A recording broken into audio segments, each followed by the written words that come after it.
एक मिसाल के तौर पे आपको दो उदाहरण बताऊंगा कि इतिहास को कैसे मरोड़ा जाता है। अजमेर के मोइनुद्दीन चिश्ती बहुत मशहूर शख्सियत है हमारे देश में। ख्वाजा तो मोइनुद्दीन चिश्ती साहब ना? जी जी जी, ख्वाजा मोइनुद्दीन चिश्ती अजमेर के।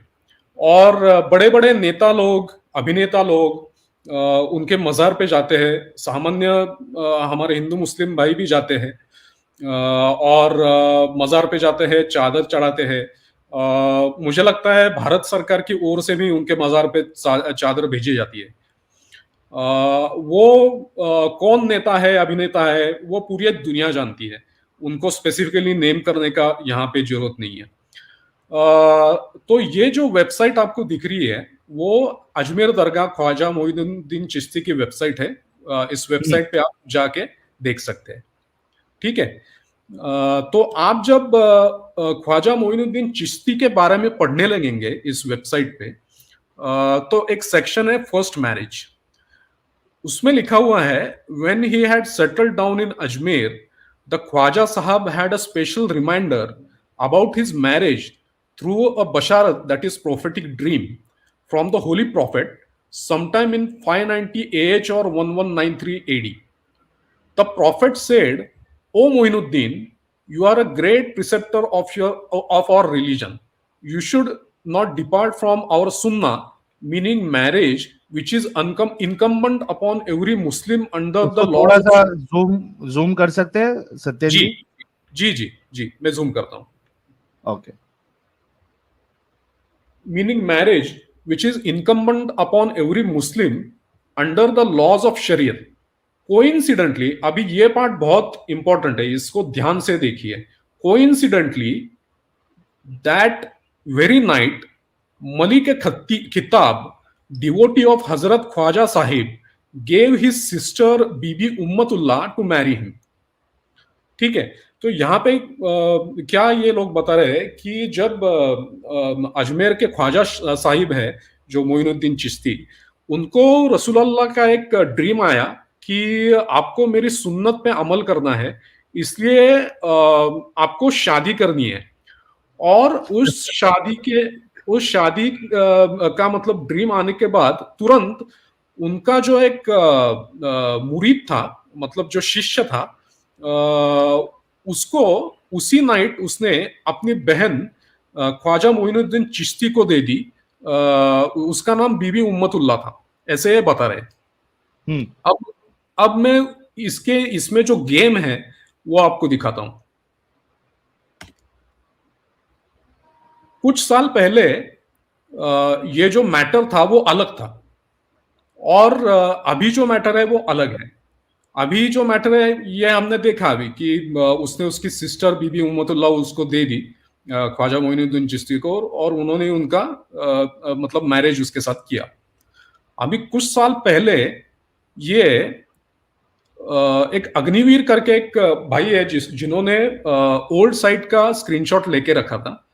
तो आप यहां तक देखिए, यहां तक सारा सेम है। कोइंसिडेंटली के बाद आप पढ़िए, coincidentally that very night Malik किताब, devotee of Hazrat Khwaja Sahib, had captured a Raja's daughter in an encounter who embraced Islam, and Khwaja Sahib, in response to the above reminder, married her, giving her the Islamic name of Bibi Ummatullah.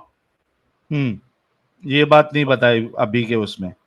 हाँ, ये बात हटाई गई। शायद उनको शर्म आई होगी कि एक वार में पकड़ी हुई हिंदू लड़की, एक राजा की डॉटर को मोइनुद्दीन चिश्ती ने ये किया, एक्सेप्ट किया, कबूल किया और उसके साथ शादी की। अभी इसके सोर्स में चलते हैं।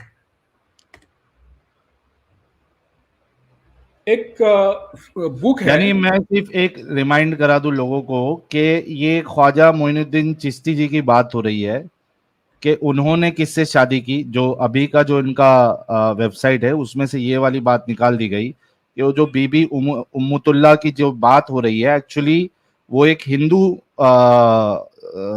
नारी थी, फीमेल थी, महिला थी। उसको वॉर में कैप्चर करके उसको मुसलमान बना के उसके साथ शादी की गई थी। जी जी।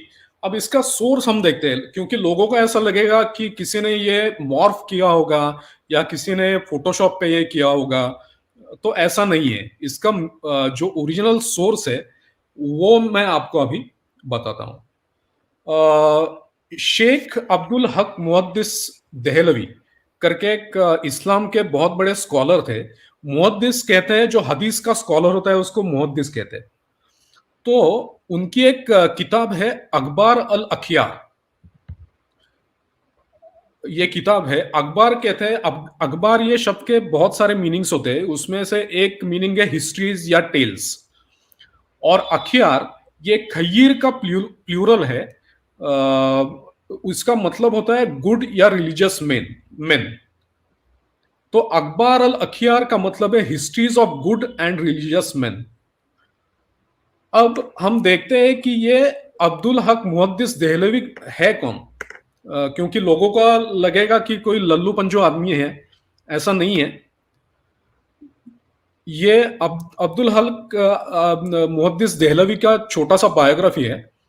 तो ये लिखते हैं, ही वॉज बोर्न इन 1551 इन दिल्ली। थोड़ा जूम कर दीजिए हाँ सत्येंद्र जी। जी, जूम कर दीजिए। जी, अभी ठीक है। हाँ, perfect. He was born in 1551 in Delhi, hence the suffix Dehlavi to his name. In 1587, he made the pilgrimage to Makkah, where he stayed, remained for the next 3 years, studying Ahadith and Sufism under various scholars. Upon his return to Delhi, he taught for a century and authored more than 100 works, including a history of Medina and a work on the lives of saints. तो इससे आपको पता चलेगा कि ये कोई सीधा मतलब साधारण आदमी नहीं है, बहुत बड़ा इस्लाम का स्कॉलर है। तो इसने ये अखबारुल अखियार करके किताब लिखी है। उसमें मोइनुद्दीन चिश्ती का बायोग्राफी आता है। ये सूफियों के बायोग्राफीज का कलेक्शन है। तो ये उसका ओरिजिनल पर्शियन टेक्स्ट है, जिसमें मोइनुद्दीन चिश्ती का बायोग्राफी आता है, पेज नंबर 223 पे। ये पर्शियन में ऐसे बोलते हैं कि मलिक खत्ताब नाम बरसर काफिरान आन हुदूद ताख्ता बूद दुख्तर अस दुख्तरान राजा हाय आन दियार बदस्त उ उफ्तादा मलिक खत्ताब मुरीद हजरत ख्वाजा बूद आन दुख्तर राबे खिदमत वही गुजरानीद व ख्वाजा उरा कबूल करदन। ये इसका पर्शियन है। अभी उर्दू में चलते हैं, उसका उर्दू ट्रांसलेशन भी मौजूद है, तो लोगों को समझ में आएगा। जी तो उर्दू में इसका ट्रांसलेशन क्या है कि शेख बयाजीद बुजुर्ग बगदाद के काफिरों पर हमला आवर हुआ। वहां के एक राजा की लड़की उसके हाथ लगी। मलिक खत्ताब ख्वाजा साहब का मुरीद था। उसने वह लड़की ख्वाजा साहब की खिदमत में पेश की और ख्वाजा साहब ने उसको कबूल फरमाया। यह है अखबारुल अखियार उर्दू, पेज नंबर 249 एंड 250। तो आप देखिए कि जो पहले वेबसाइट के इन पे था वो सही था। उसका मैंने आपको ओरिजिनल सोर्स भी बता दिया है।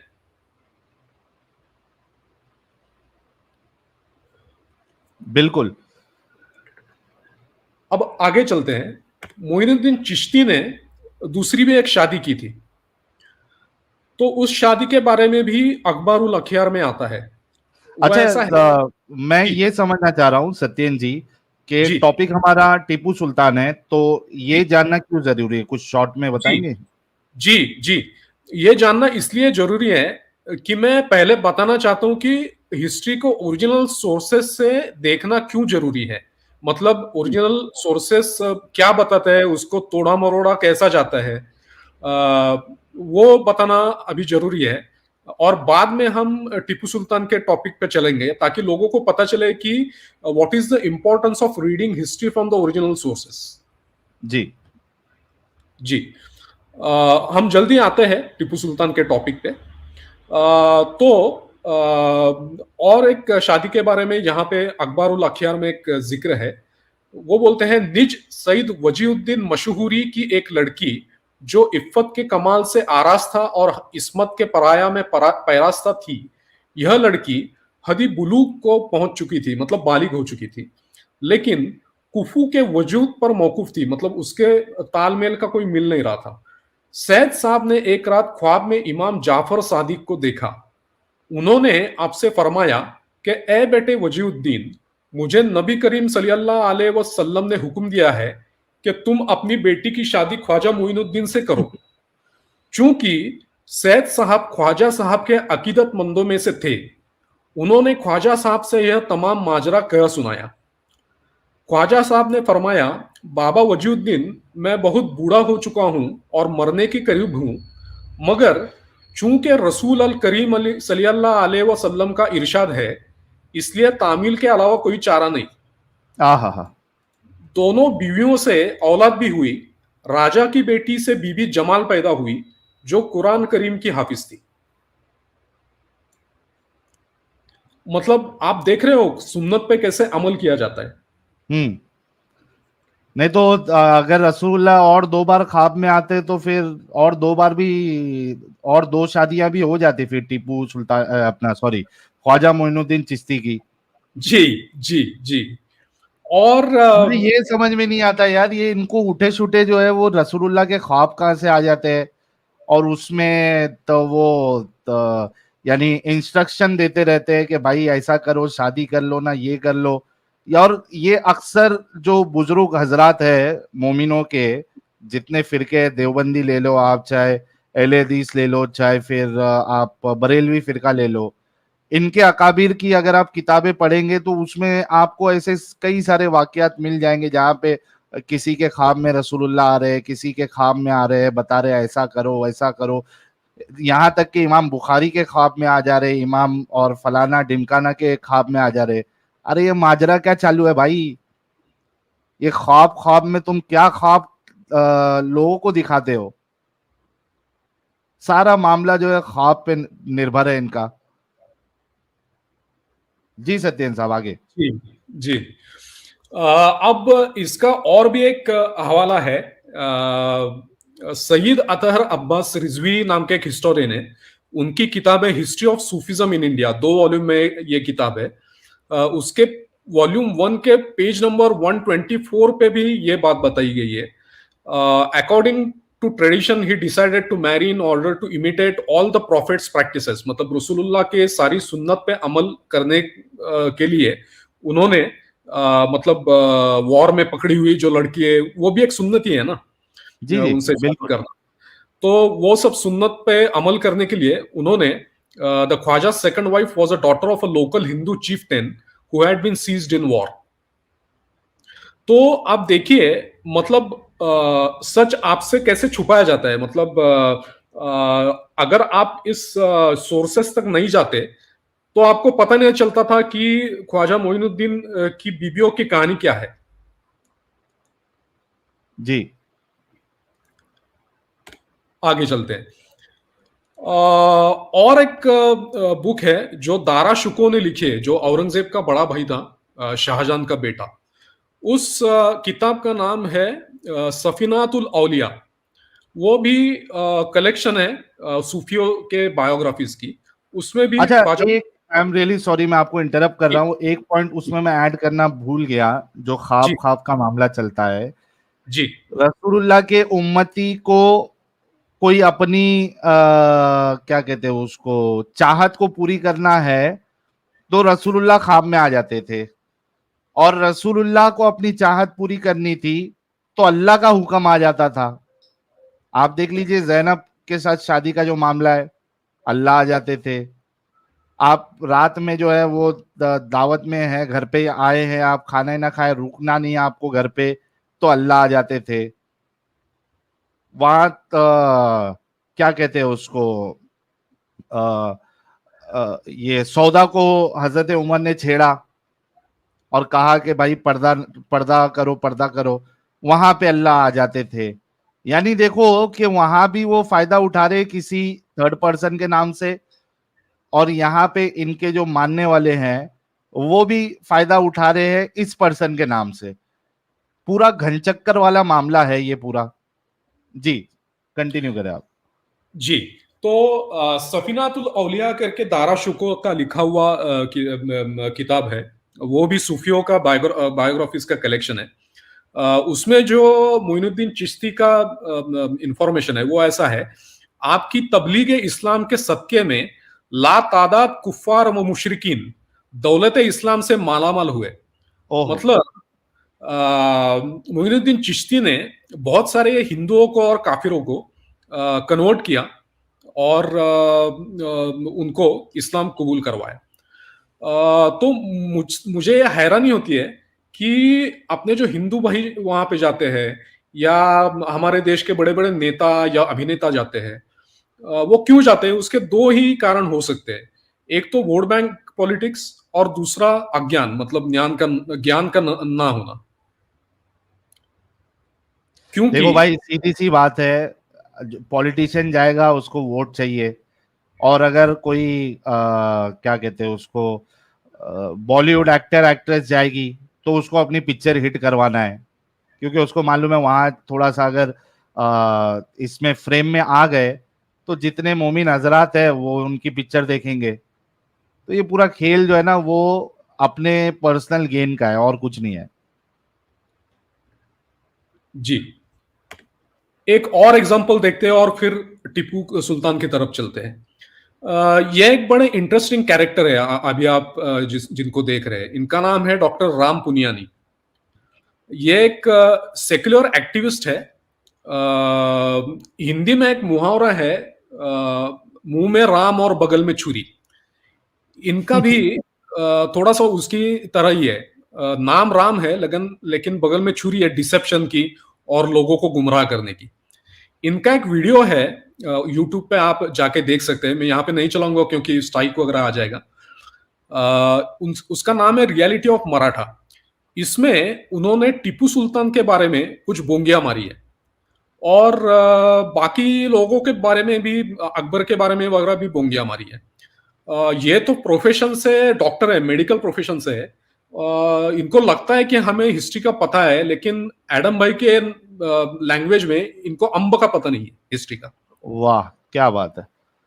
तो यहाँ पे ये बोलते हैं कि जो हल्दी घाटी की लड़ाई हुई राणा प्रताप और अकबर के बीच में, तो इस वीडियो में बोलते हैं कि राणा प्रताप के तरफ भी हिंदू थे और अकबर का जो सेना का सेनापति था वो मानसिंह था।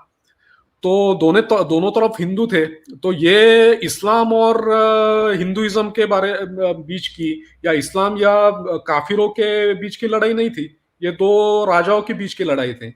ऐसे नरेटिव ये सेट करते हैं यहाँ पे। अब हाँ। मैं आपको इसकी सच्चाई दिखाता हूं।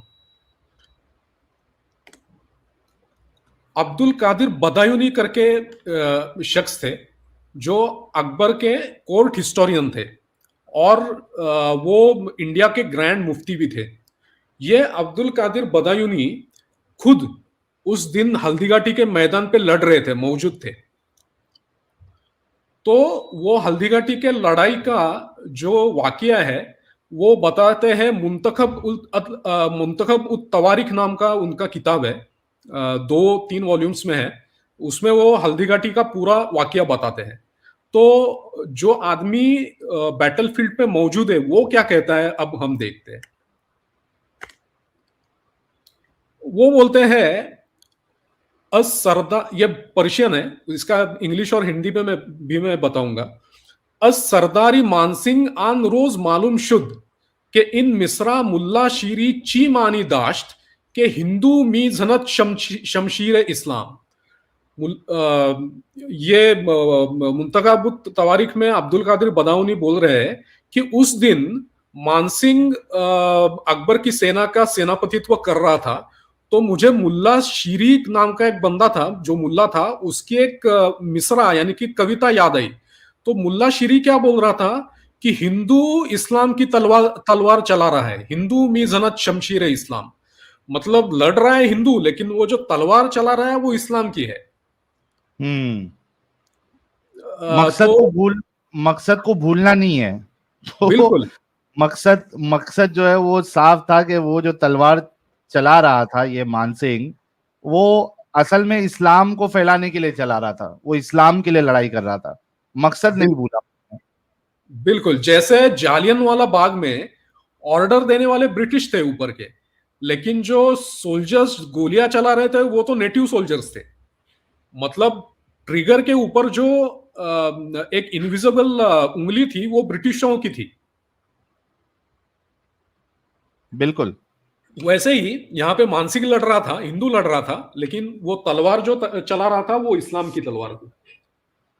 आगे अब्दुल कादिर बदाऊनी लिखता है, दरिन हंगाम फकीर की बात चंदी अज मखसूसान हरावल बूदम ब आसफ खान गुफ्तम चीसान आशना व बेगाना राजपुतान रा दर इन जमान अज हम जुदा मी कुनम। मतलब मैं लड़ रहा हूं और मेरे सामने अपने पार्टी के भी राजपूत है और उधर के पार्टी के भी राजपूत है, तो मैं उनमें से अपने राजपूत कौन से और उस पार्टी के राजपूत कौन से ये पता कैसे लगाऊं, ऐसे उसने पूछा आसफ खान को, उसका जो कमांडर था वो उसको। तो आसफ खान बोला, गुफ्त शिया तीर बगिरनता हर के बाशद बाशद अज हर तरफ के शुद्ध कुश्ता सवद इस्लामस। मतलब तुम उसका फिक्र मत करो, तुम खाली तीर चलाओ, जो भी मरेगा, जो भी हिंदू मरेगा, जो भी राजपूत मरेगा, फायदा तो इस्लाम का ही है। हाँ हाँ हाँ हाँ हाँ, ये है हल्दी घाटी क्या की बात। सच्चाई। और राम पुनिया क्या कहते हैं, ये हिंदू और मुसलमानों के बीच की लड़ाई नहीं थी, ये तो दो राजाओं के बीच की लड़ाई थी। अब राम पुनियानी के ऊपर विश्वास रखना है या अब्दुल कादिर बदायूनी जो खुद मौजूद था उस वक्त बैटलफील्ड में, उसके ऊपर विश्वास रखना है, ये मैं आप पे छोड़ता हूं। नहीं, मैं तो बल्कि छोड़ना नहीं है, मैं तो दावत दूंगा, ये जो भी बुजुर्ग शख्स है राम पुनियानी जी, डॉक्टर राम पुनियानी जी, मैं तो दावत दूंगा कि आप जो इस तरीके की धोखेबाजी कर रहे हैं, तो दो चीज हो सकती है, या तो आप वाकई में धोखेबाजी कर रहे हैं या तो आप अज्ञानी हैं। अगर अज्ञानी नहीं है तो मैं तो आपको फिर कहता हूं कि आइए चैनल पे और ये जो हवाले दिखाए जा रहे हैं इसको रेफ्यूट करिए, काउंटर करिए, वरना आप जो है फिर पब्लिक में आके सॉरी बोलिए और असल हकीकत बताइए। यहाँ पे जो बंदा खुद बैटल फील्ड में है वो बता रहा है कि उधर क्या चल रहा था और वो उसको जोड़ रहा है इस्लाम के साथ, और आप कह रहे हो कि नहीं इस्लाम की लड़ाई नहीं थी वो।